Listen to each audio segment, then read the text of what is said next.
Yeah. Josh Jacobs with the quad. Now we see, Yeah. he's trending. People say he's trending to play up. He's going to play. Maybe. Yep. But we've seen the emergence of Zamir White. And don't get me wrong, right? I'm not sitting here saying like, oh, yeah, bro, Zamir White is the future Hall of Famer. Like, Right. I'm not saying none of that.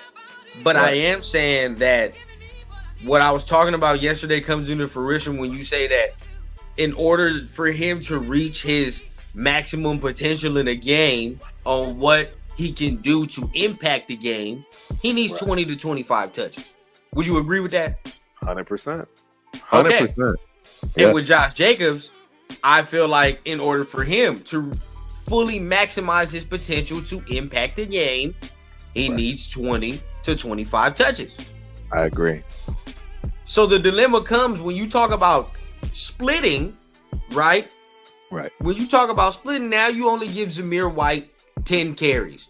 You maybe give Josh Jacobs he gets his 21, maybe 22. I was going to say 18 to 24. I was going to say 18 to 24. But Zamir White gets 10, maybe 8. What do you think he's going to do with that 8 to 10? Not much. Unless you set him up for success. Unless he's just breaking runs off and got like 60 yards a carry. Right. No, that's it. He's been playing like he's been playing like a number one running back the last 2 games. But exactly what you said. But then we go back to giving him 8 to 10 carries, and then everybody's gonna go back to saying what? That production. He sucks. He's trash. And you know what I mean? Like, you know how they do. Comprehend. Yeah, and that's the people that unfortunately don't comprehend football, in my opinion. I mean, you're literally sitting here talking to 2 running backs, young and new, right? Old and new. You got young and old in this. And I'm telling you right now, as both of us can agree with it, there are certain styles of running backs that absolutely need 20 to 25. I was one of them.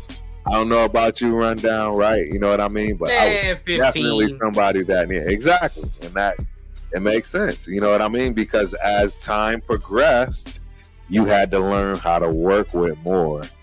As far as I'm saying, as far as less, because the truth is, the flip side of what we're seeing and why running backs aren't getting paid is why?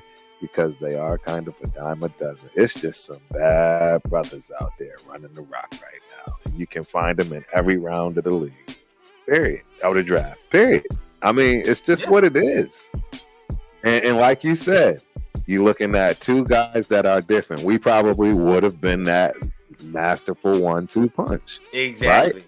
Meaning me, I'm getting my 20 to 23 and you getting your 10 to 15 and everybody just mad. Everybody mad. They don't want to play us.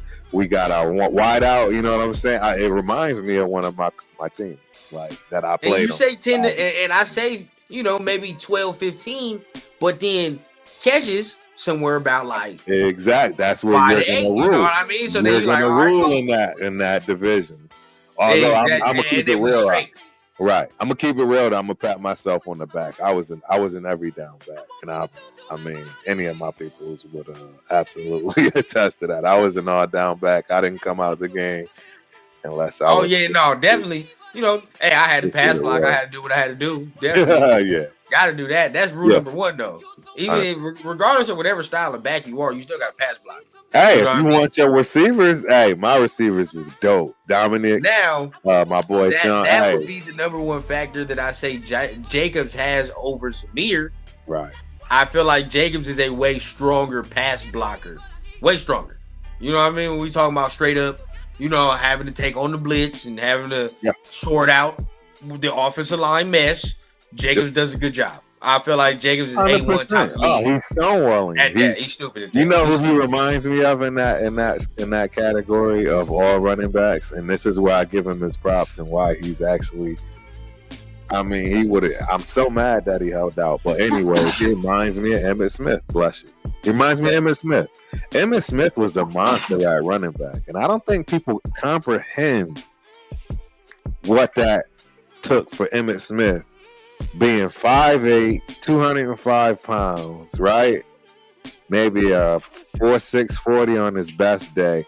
I don't think people comprehend the talent of Emmitt Smith. Yes, he had one of the best lines of all time, but none of that negates what he did and is as far as his blocking skills. Wow. Right. Wow. That man was stonewall 260-pound linebackers running faster than him. Period. Period. And you know that's rule number one. But like I said, regardless of whatever style of running back you are, rule number one is you gotta be able to pass block. That's just what it is. But